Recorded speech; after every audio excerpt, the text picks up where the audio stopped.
Puji Tuhan, kita berjumpa kembali dalam kasih dari Tuhan Yesus Kristus. Apa kabar teman-teman? Kami berdoa supaya semua dalam keadaan baik-baik dan bisa mengalami kasih karunia Tuhan. Karena itu yang paling penting di dalam hidup manusia adalah manusia bisa mengalami kasih Tuhan. Karena memang hakikat Tuhan adalah kasih dan hanya Tuhan yang baik. Tidak ada manusia yang baik, apalagi setan. Setan itu jahat sekali. Dan kasih Tuhan itu yang terpenting di dalam hidup manusia. Pendidikan tidak terlalu penting. Karena apa? Karena pendidikan tidak bisa bawa manusia ke surga. Pendidikan hanya bisa membuat manusia sedikit jadi pintar di dalam dunia ini. Tapi itu adalah sebuah bersifat sementara. Tetapi kalau manusia mengalami kasih Tuhan, itu bersifat kekal. Uang banyak juga tidak bisa bawa manusia ke surga. Makanya saya katakan uang tidak terlalu penting. Tapi kalau orang mengalami kasih Tuhan, artinya dia punya kesempatan untuk hidup kekal. Bagaimana dengan kehidupan di dunia ini? Kehidupan di dunia ini pun juga dipelihara Tuhan. Tuhan berkata dalam firman-Nya, bunga bakung di padang saja dihiasi Tuhan. Burung di udara saja dipelihara Tuhan. Masa manusia tidak dipelihara Tuhan? Jadi seperti itulah. Kalau kita mengalami kasih Tuhan itu segala-galanya.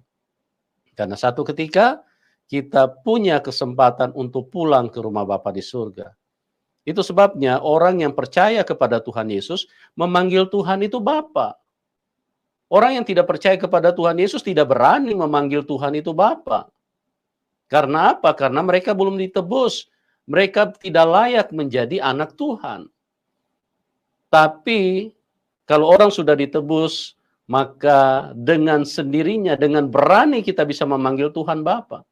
Tidak ada di luar orang yang percaya kepada Tuhan Yesus bisa memanggil Tuhan itu Bapa. Tidak ada. Hanya orang yang di dalam Tuhan Yesus Kristus. Karena penebusan Tuhan itu sempurna. Kenapa kita memanggil ayah kita Papa, Bapa? Karena kita anaknya, darahnya mengalir di dalam tubuh kita. Nah, ini yang banyak tidak dimengerti orang. Orang pikir orang Kristen itu, masa Tuhan punya anak? Itu karena manusia dikuasai kegelapan. Manusia tidak mengerti bagaimana kehidupan itu yang sesungguhnya.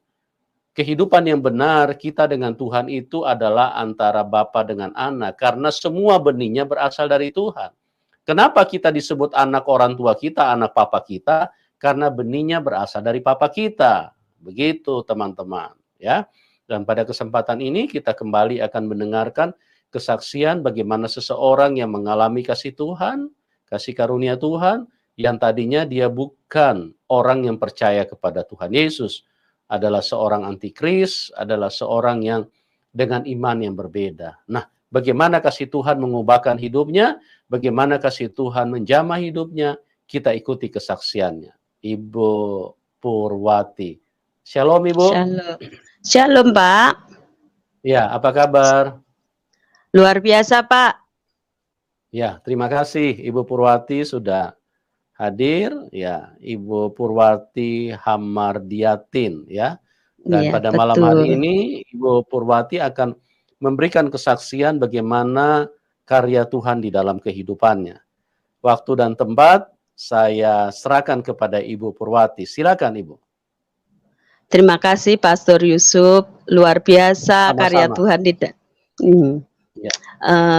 Inilah kesaksian saya, Bapak Ibu, Saudara yang terkasih, luar biasa. Latar belakang saya memang bukan Kristen. Saya pribadi status Islam, tapi itu pun mengikuti orang tua. Mengikuti orang tua itu latar belakang saya dan keluarga besar saya Muslim, tetapi tanda kutip mengikuti kepercayaan. Kalau di tempat saya itu namanya kejawen. Itu latar belakang kehidupan saya secara pribadi saya dibesarkan di dalam keluarga yang berkepercayaan, tetapi statusnya Muslim, begitu. Dan saya secara pribadi itu pertama kali mengikuti bisa mengenal Kristen itu diajak teman saya, teman SD waktu itu, masih SD kelas 3, namanya Yuniwati. Nah, saya diajak, ayo Pur, ikut saya. Kemana? Saya bilang gitu. Ikutlah ke rumah saya. Waktu itu ternyata di sana ada sekolah minggu. Sekolah minggunya diadakan di rumah dia. Nah, singkat cerita, saya senang sekali. Karena apa? Karena nyanyi-nyanyi. Karena nyanyi-nyanyi gitu, saya merasa senang. Saya datang. Tiap kali datang. Tapi karena kembali lagi ke latar belakang saya dibesarkan dari keluarga saya yang nomor 1 dari 6 bersaudara.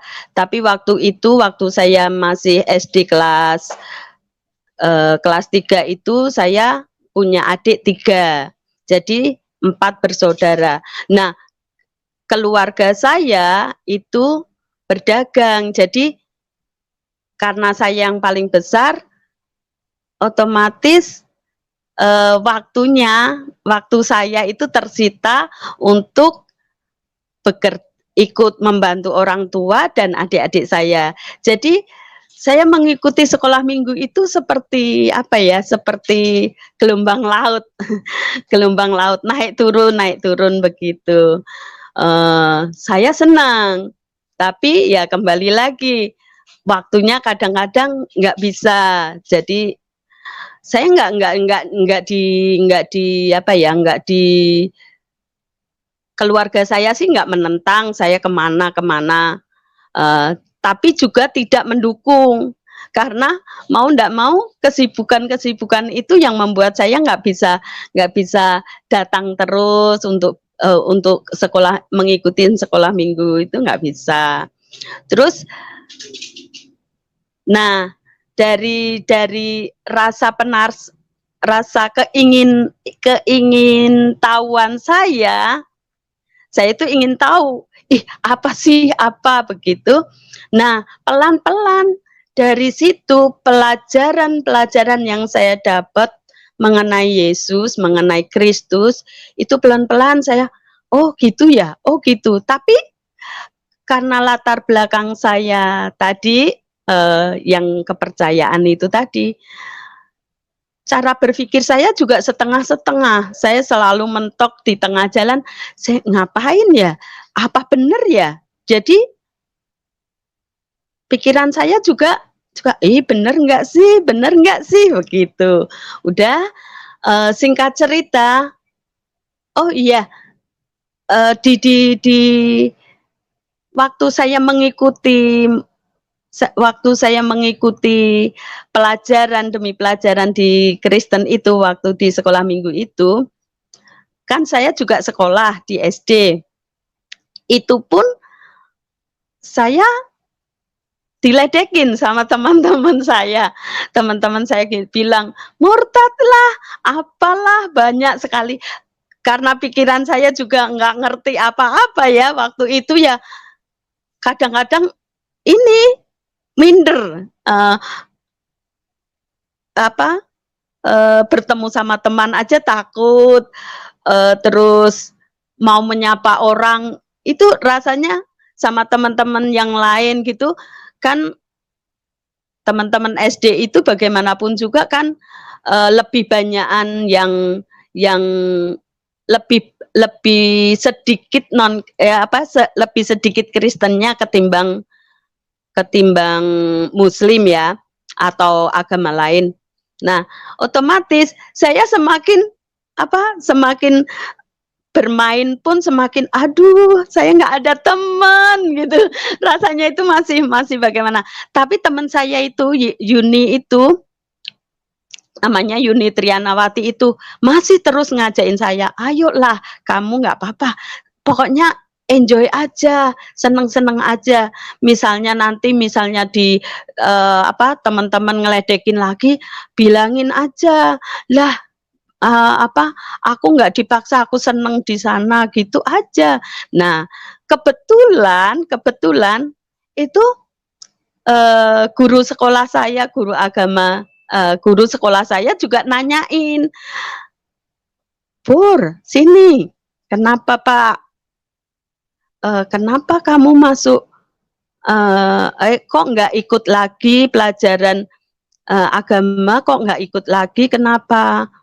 Kan waktu itu pelajaran agama itu kan dituntut untuk mengikuti sholat, terus apalagi ikut mengaji. Saya kebetulan waktu itu juga sudah mengaji sedikit-sedikit, belajar beberapa ini juga alibata itu lumayan lah, walaupun cuma mengenal saja. Terus habis itu saya ditanya begitu, Pur, kenapa kok kamu nggak ikut agama lagi? Saya bilang, oh Pak, tapi itu punya di dalam hati, namanya anak-anak ya, ditanyain begitu, itu sudah kelas 5 mungkin. Seingat saya sih masih sudah kelas 5. Saya takut jawab. Terus saya bilang, tapi saya jujur, saya bilang gini, habis Pak, saya nggak bisa bahasanya. Saya bilang, saya nggak ngerti-ngerti, saya nggak bisa ngikutin, saya bilang gitu. Tapi saya di Kristen pun juga belum masuk, belum ngikutin, karena baru sekolah minggu, dan itu pun seperti tadi yang saya sampaikan, seperti gelombang di laut, naik turun seperti itu. Tapi waktu setelah kelas 6 SD, saya masih mengikuti sekolah minggu. Saya masuk waktu itu kelas madya. Nah, waktu saya masuk kelas madya, itu kakak kelas saya itu ada baptisan. Ada baptisan, anak-anak madya itu disuruh membawakan pujian, mempersembahkan pujian. Nah, di situ saya ikut menyanyi. Saya di situ juga ikut menyanyi. Terus saya waktu itu yang saya nyanyikan seperti ini. Mari masuk, mari masuk, masuk hatiku, ya Yesus, datang segera dan tinggallah dalam hatiku, ya Yesus. Itu rasanya itu Tuhan benar-benar dekat dengan saya, itu dekat. Tapi saya masih belum ngerti. Ya, antara itu tadi, antara kepercayaan, antara ini udah jadi satu. Jadi saya belum ngerti juga.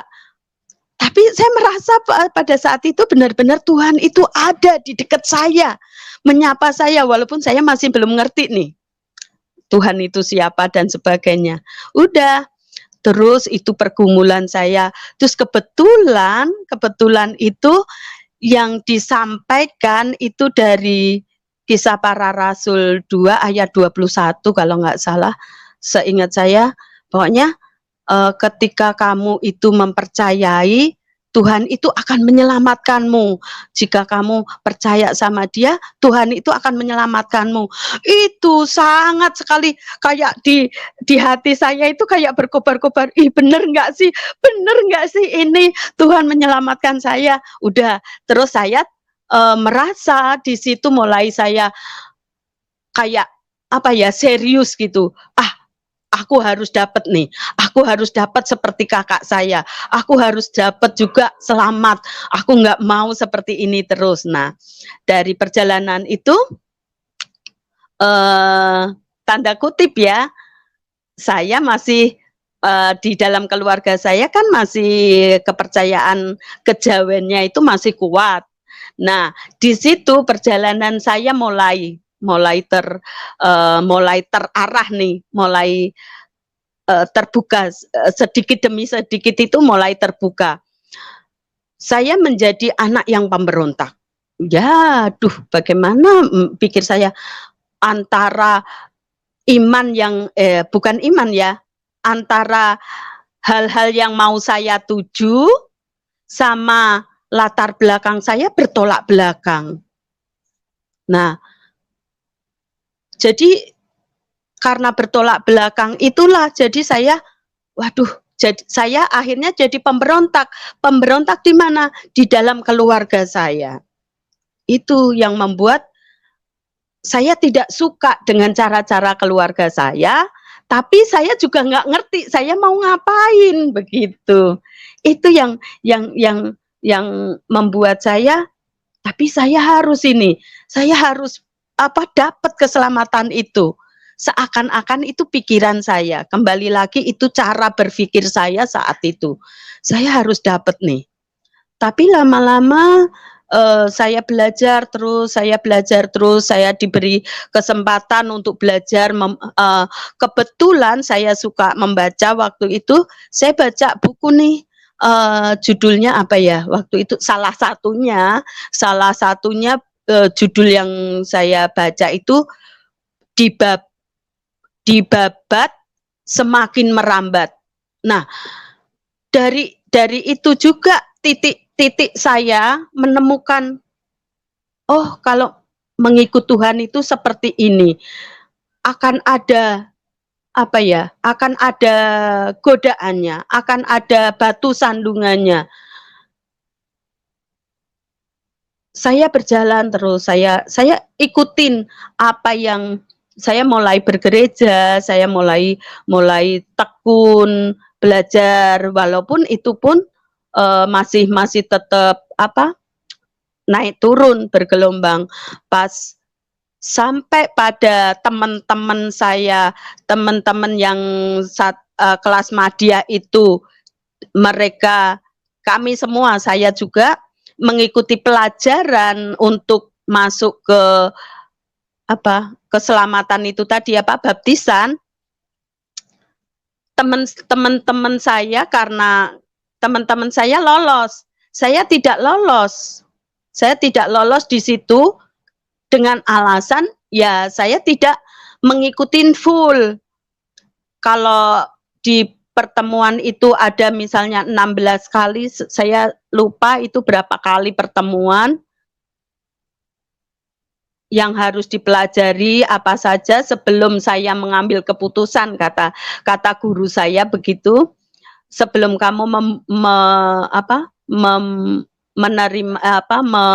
memutuskan sesuatu, kamu harus ngerti dulu. Nah, di situ kami belajar, tapi saya tidak lolos karena saya tidak lengkap. Belajarnya itu tidak lengkap, sering nggak datang. Teman-teman saya lolos. Saya saat itu saya merasa kecewa sekali. Aduh, teman-teman saya bisa, saya nggak bisa. Dan itu membuat saya semakin merasa minder lagi. Rasa minder itu muncul lagi.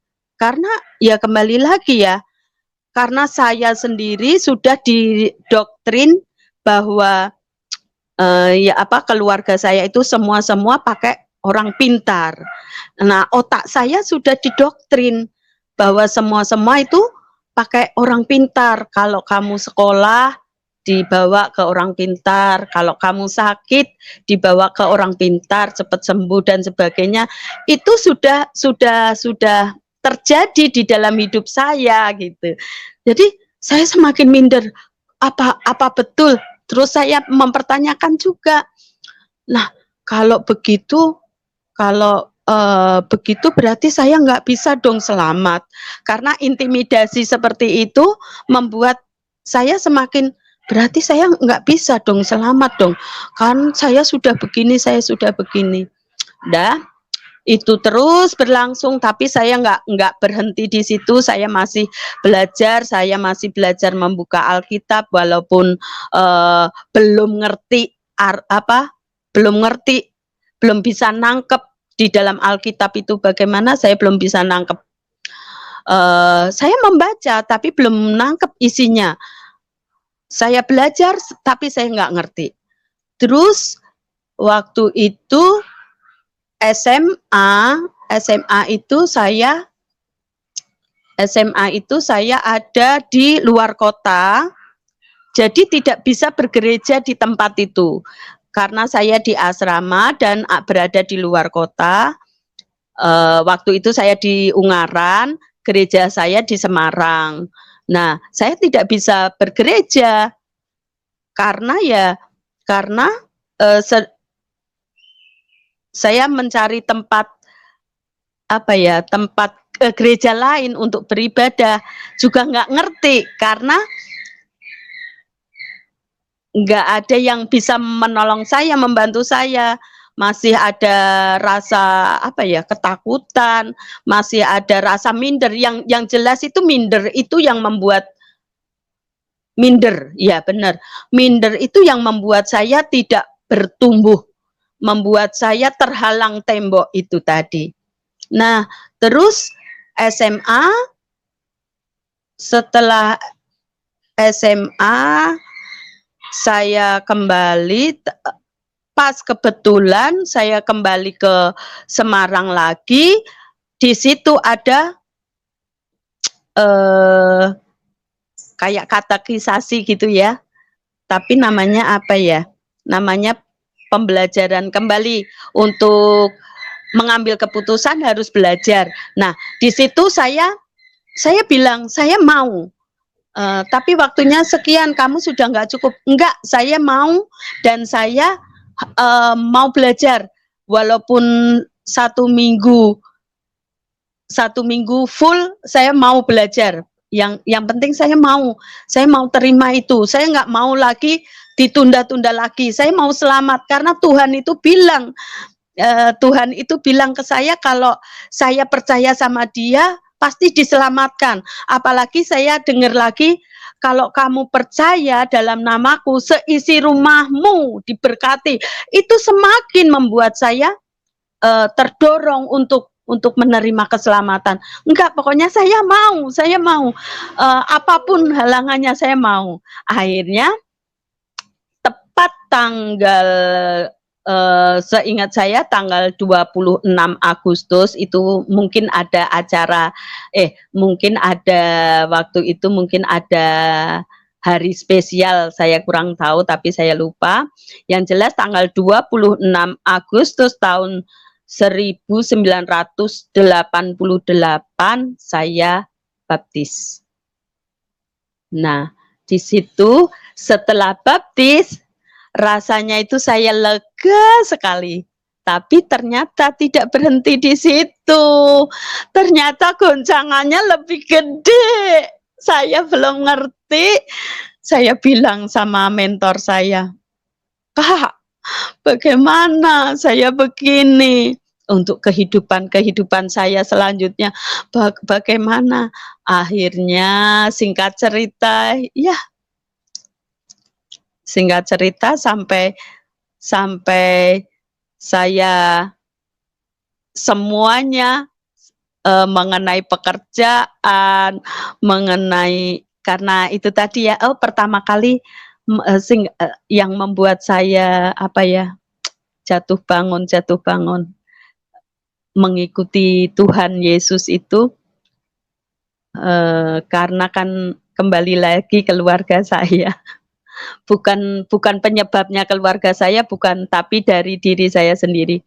Keluarga saya menuntut saya untuk, karena anak pertama perempuan, itu harus cepat-cepat menikah. Nah, dari itu, itu rasanya itu apa ya?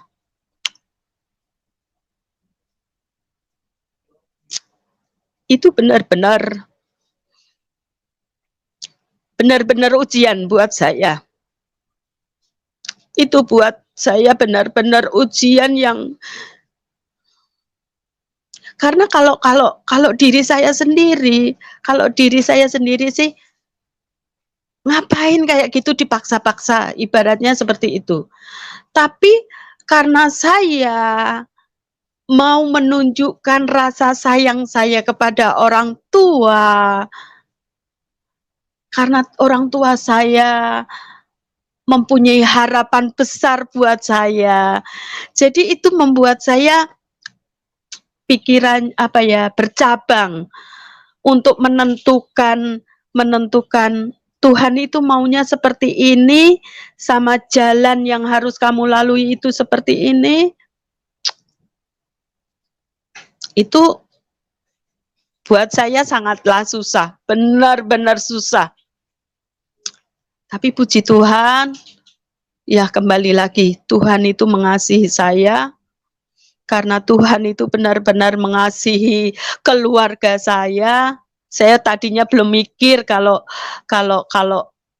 mengikut Tuhan itu kayak begini luar biasanya. Tapi senang, bangga memiliki Tuhan yang sudah menangkap saya. Itu saya terlalu bangga, saya terlalu bersyukur karena Tuhan itu memilih saya, memilih, benar-benar memilih saya, menangkap saya. Itu membuat saya sampai sekarang itu terheran-heran, karena kasihnya itu luar biasa. Perjalanan demi perjalanan itu saya benar-benar menikmati. Dari pendidikan, saya menikmati bahwa saya menemukan anugerah di situ. Ketika menikah pun saya mendapat mujizat.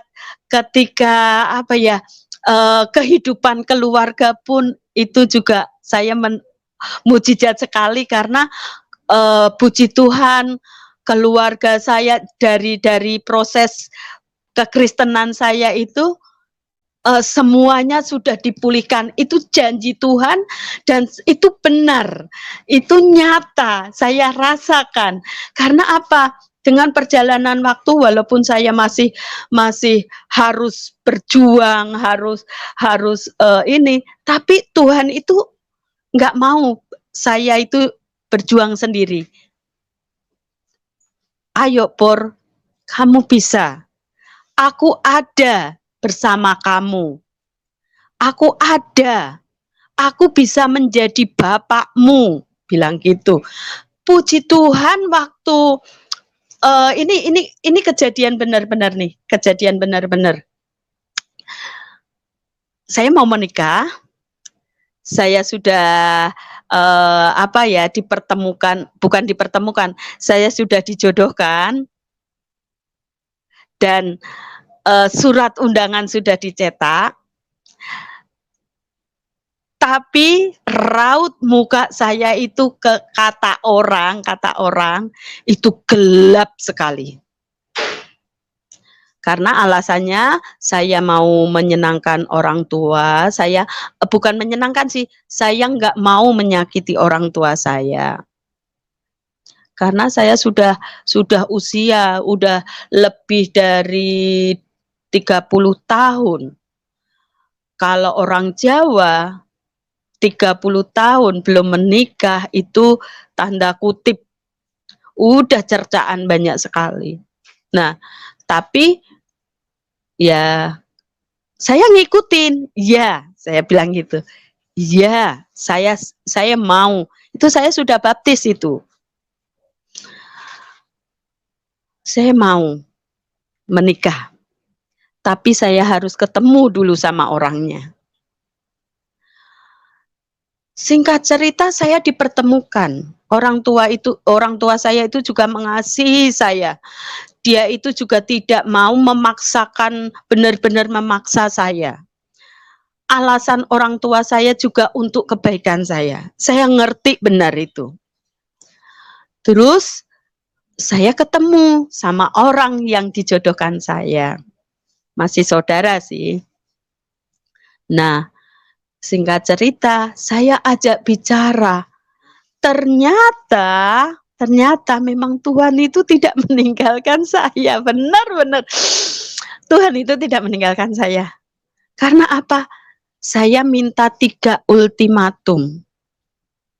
Saya mau menikah, tapi saya tetap harus diizinkan ke gereja. Saya tidak mau diusik ketika saya memuji Tuhan. Yang ketiga, saya tidak mau ikut orang tuamu, juga tidak mau ikut orang tuaku. Setelah menikah, kemanapun kamu pergi, aku ikut. Aku nggak mau ditinggal di orang tuamu, juga tidak mau tinggal di orang tuaku. Nah, pertemuan itu, walaupun itu pertemuan face to face saya sama calon saya itu tadi, itu membuat dia ketakutan luar biasa, tidak pamit sama orang tua saya. Langsung pulang, langsung pergi. Tidak ada kata permisi atau maaf atau bagaimana, tidak. Hari berlalu, orang tua saya kelihatan sedih karena undangan sudah dicetak dan semua itu orang tua saya sudah mengeluarkan uang sedemikian rupa. Saya antara sedih tapi juga senang. Senang saya tidak jadi nikah. Saya senang banget, lega rasanya, kayak apa, batu yang tadinya ditumpuk di kepala saya nggak bisa bergerak itu kelepas semua. Rasanya saya ringan, bisa terbang. Tapi hati saya juga sedih sekali. Kenapa?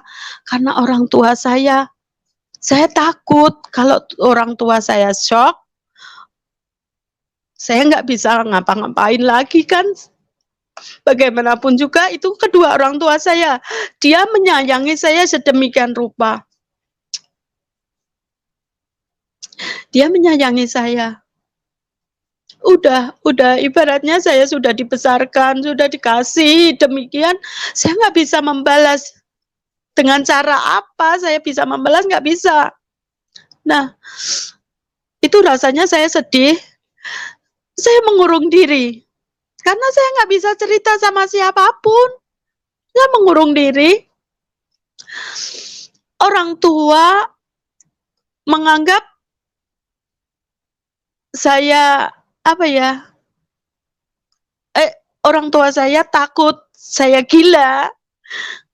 Saya juga takut orang tua saya shock. Jadi sama-sama diam. Sama-sama diam. Saya diam, orang tua saya diam. Dikira jadi kita masing-masing itu apa ya?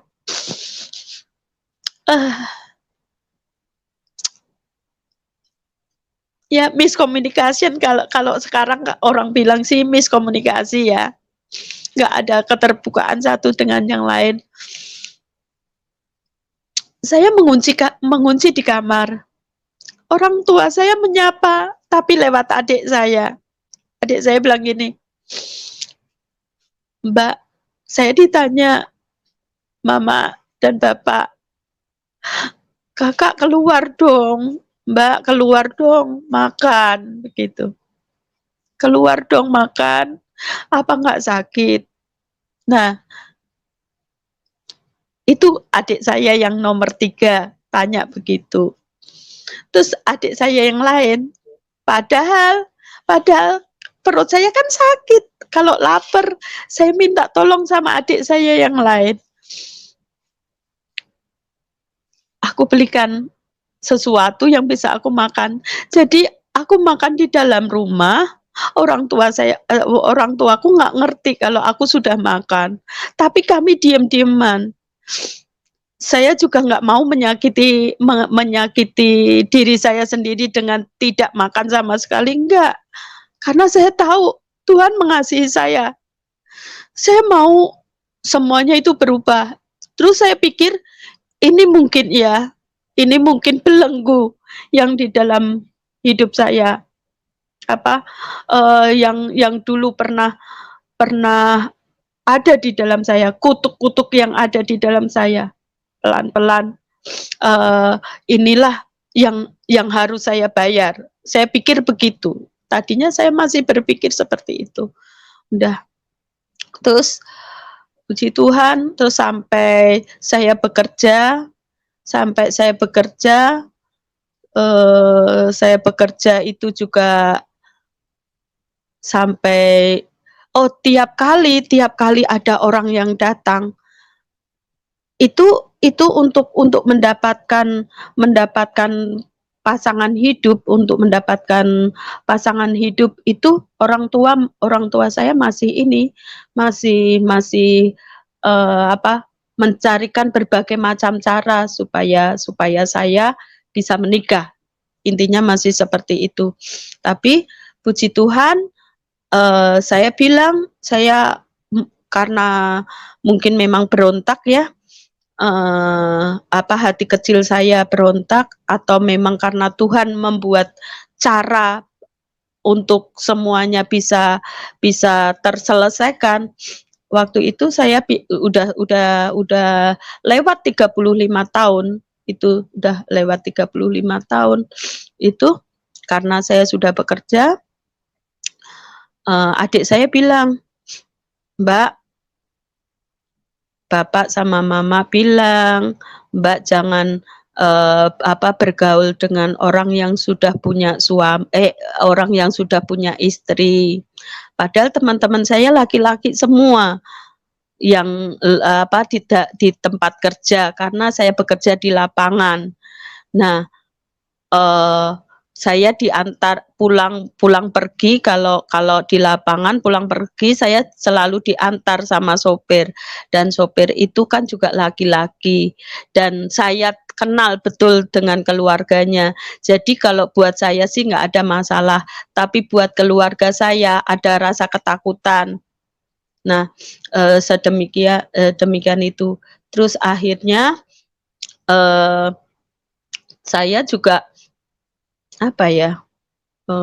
saya sudah merasakan itu, benar-benar saya merasakan kasih Tuhan.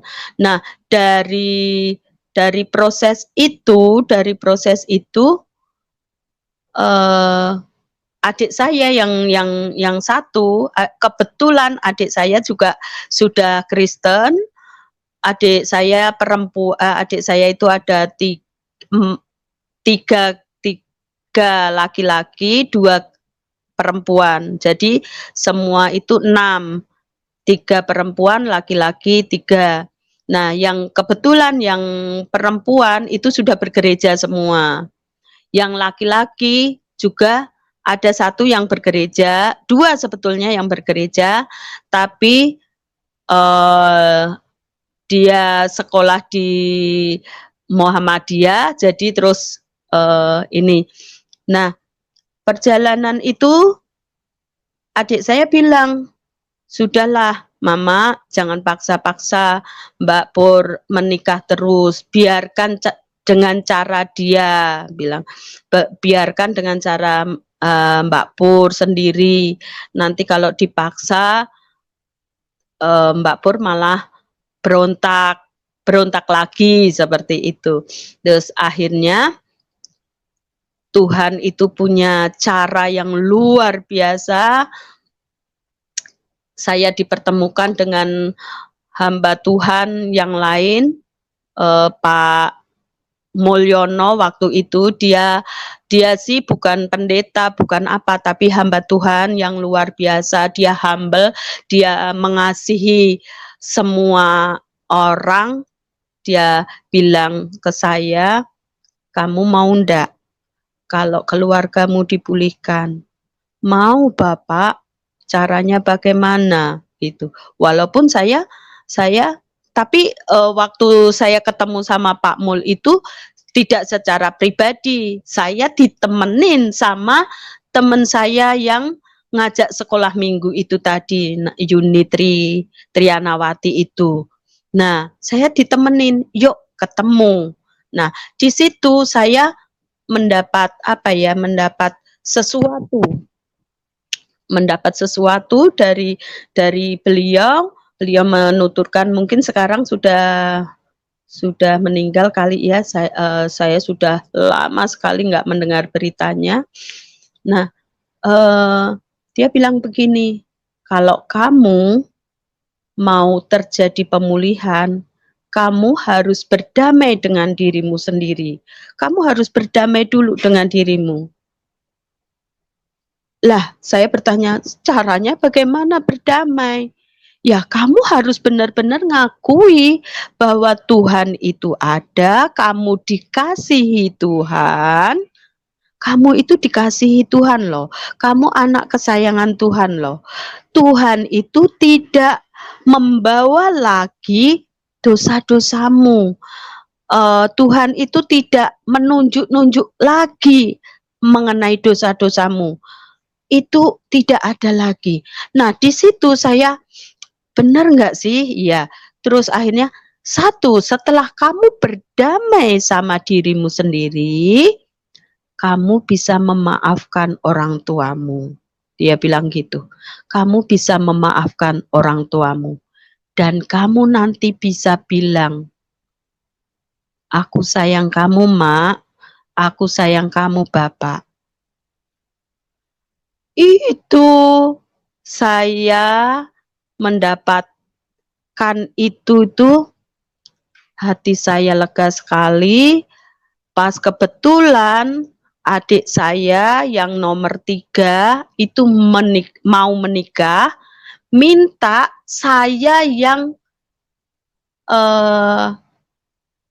kayak IO-nya itu seakan-akan, Mbak, ini Mbak Pur, tolong saya yang urus semuanya ini. Karena adik saya itu ada di, waktu itu ada di mana ya, Batam atau di Sumatera, Batam kalau nggak salah. Dia di Sumatera atau di Batam gitu. Nah, dia ketemu sama calon suaminya. Jadi saya dilangkahin nih. Ceritanya adik-adik saya itu menikah duluan. Pertama kali adik saya yang menikah nomor 5. Terus nomor 4, terus nomor 3, terus nomor 2, terus baru saya.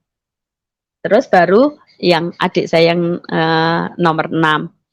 Nah, waktu adik saya menikah, adik saya yang nomor 3 itu, adik saya sudah Kristen. Jadi dia kebetulan menikah dengan hamba Tuhan. Dia dipertemukan dengan hamba Tuhan. Nah, waktu itu saya ditantang. Di situ ditantang. Mereka berdua waktu mau menikah datang dulu ke saya untuk minta urapan, untuk menerima berkat dari saya, karena merasa dia mendahului saya. Dua-duanya saya berkati. Sudah, setelah itu, setelah 1 hari setelah pernikahan, gantian adik saya itu mendatangi saya. Kakak sini, kemarin saya sudah menerima berkat dari kakak. Sekarang gantian, kami berdua mau memberkati kakak. Dia bilang gitu. Saya nangis lagi, saya kalau ingat itu rasanya, luar biasa Tuhan itu, janji Tuhan itu, perjalanan dengan Tuhan itu benar-benar menikmati. Saya baru menemukan anugerah itu benar-benar dari perjalanan itu. Terus adik saya bilang gini, "Kakak, saya mau memberkati Kakak, tapi terlebih dahulu saya mau tanya dulu sama Kakak. Kakak mau nyusul kami kapan?" Saya bilang, "Ya secepatnya lah," bilang gitu. "Pasti nih?" "Iyalah," saya bilang gitu. Terus, siapa namanya, adik saya yang laki-laki, "Kakak, tentuin, secepatnya itu berapa tahun? 3 tahun kah?" Terus adik saya yang perempuan, "Atau 2 tahun?" Saya bilang, "Nggak tahu ya, karena ini spontan aja." Saya bilang gini, "Ya kalau bisa ya jangan ya 1 tahun aja, kalau bisa jangan 1 tahun lah, saya bisa nyusul kalian." Saya bilang gitu. "Ya udah kalau gitu mari kita berdoa."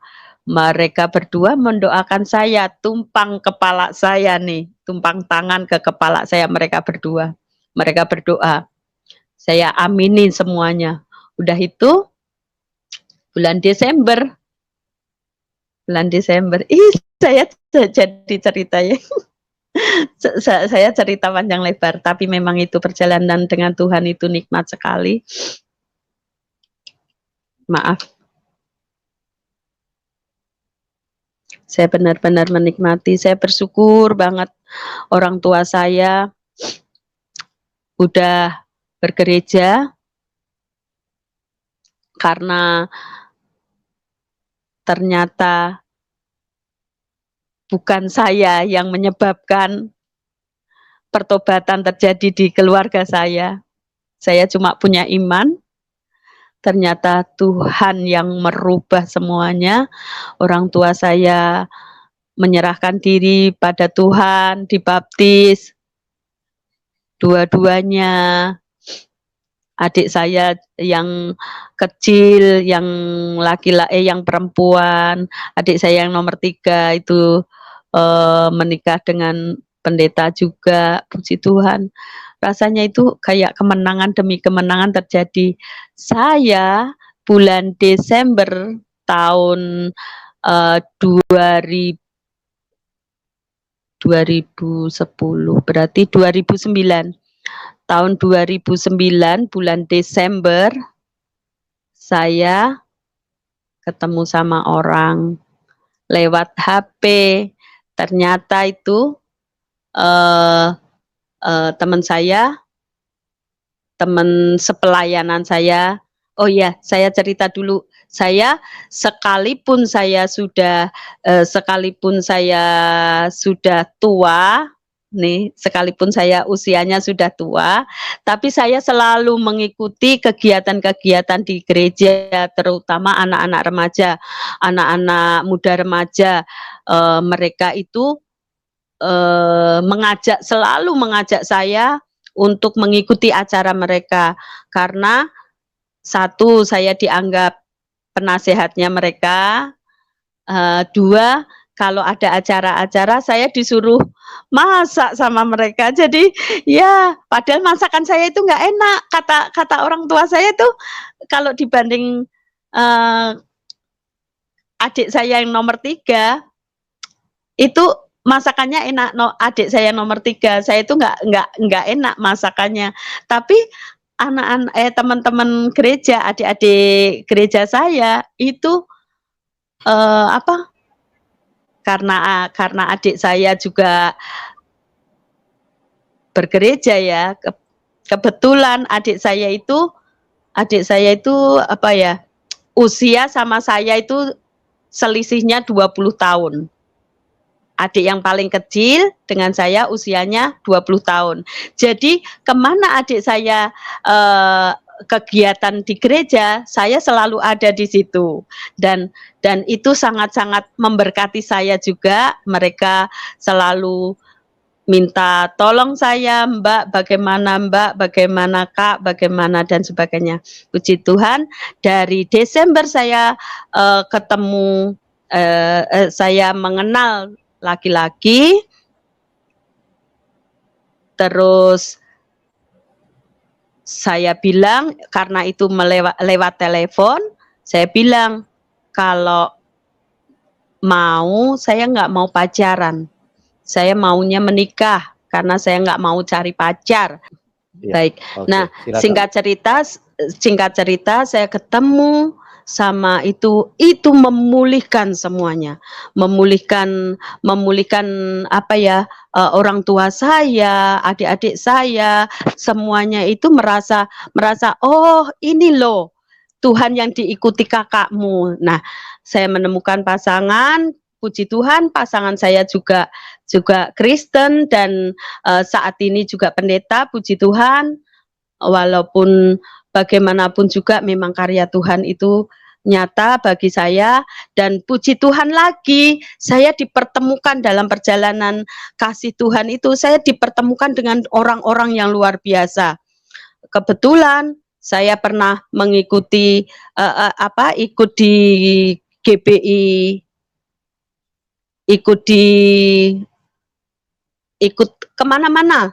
Puji Tuhan saya pernah mengikuti, jadi saya dipertemukan orang-orang yang luar biasa yang membuat saya semakin kuat, dan sekarang saya berani menyampaikan seperti ini. Dulu mata saya benar-benar saya nggak berani melihat orang.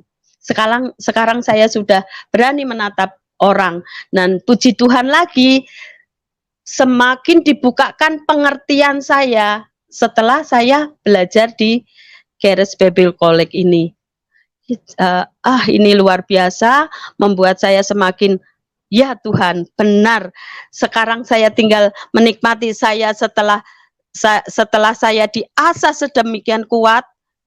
Pur, kamu sudah mengakar, sekarang silahkan tunjukkan buahmu. Nah, di situ baru saya sadar, baru saya ngerti, oh Yesus, Bapakku yang luar biasa itu. Puji Tuhan sekali, saya senang sekali, kasihnya benar-benar apa ya, benar-benar mengasihi saya sedemikian rupa, merangkul saya sampai seusia seperti ini pun saya ternyata masih diberi anak yang luar biasa. Oh, puji Tuhan, pokoknya penghiburan. Saya bilang, ternyata mengikut Tuhan itu tidak ada kata terlambat. Semuanya anugerah. Saya pernah sampaikan bahwa anugerah. Saya menikah anugerah, orang tua saya menikah, adik-adik saya menikah, pendidikan saya anugerah. Luar biasa, itu kasih Tuhan yang tidak ada henti-hentinya. Benar-benar kalau kamu mau, nah, nih, semua jangan ragu, jangan takut. Tadinya saya takut, tadinya saya ragu, tapi sekarang ketika saya memiliki keselamatan itu, saya sudah benar-benar ditangkap Tuhan dan saya menikmati keselamatan itu. Puji Tuhan, itu hidup dan mati saya ternyata benar. Pilihan saya benar. Karena Yesus menangkap saya, Yesus itu mengasihi saya. Saya sampai sekarang bilang, Bapak, ya Bapak, benar-benar dia menjadi Bapak saya. Waktu saya sebelum menikah itu pun saya pernah ke Getsemani untuk berdoa. Itu saya sudah nangis, saya udah keluar air mata. Dia bilang, kenapa kamu menjauh dari aku? Aku ini kan bapakmu. Itu rasanya Tuhan itu kayak memeluk saya. Saya nangis tapi ketawa. Bener toh Tuhan? Iya Tuhan, iya. Nah, dari itu pokoknya semua dipulihkan. Benar-benar saya bisa menikmati karya Tuhan yang luar biasa. Keselamatan itu nyata. Keselamatan itu saat ini saya menikmati. Baik, itu kesaksian saya. Saya kembalikan ke Pastor Yusuf. Terima kasih Pastor Yusuf. Baik, puji Tuhan, betapa luar biasanya kasih Tuhan yang ditunjukkan kepada banyak manusia. Jadi dari seorang lepas seseorang, dari satu pribadi kepada pribadi yang lain, Tuhan Yesus sama. Tuhan Yesus tetap menyatakan bahwa dirinya adalah Tuhan yang benar. Karena hakikat Tuhan itu adalah kasih. Tuhan Yesus menyatakan kasih-Nya. Itulah yang terjadi dengan kehidupan Ibu Purwarti, bagaimana mujizat, kebaikan demi kebaikan yang Tuhan nyatakan di dalam kehidupannya. Di dalam hidup ini ada dua kuasa, kuasa Tuhan dan kuasa Tuhan adalah kuasa kebaikan. Dan yang kedua adalah kuasa setan adalah kuasa kejahatan.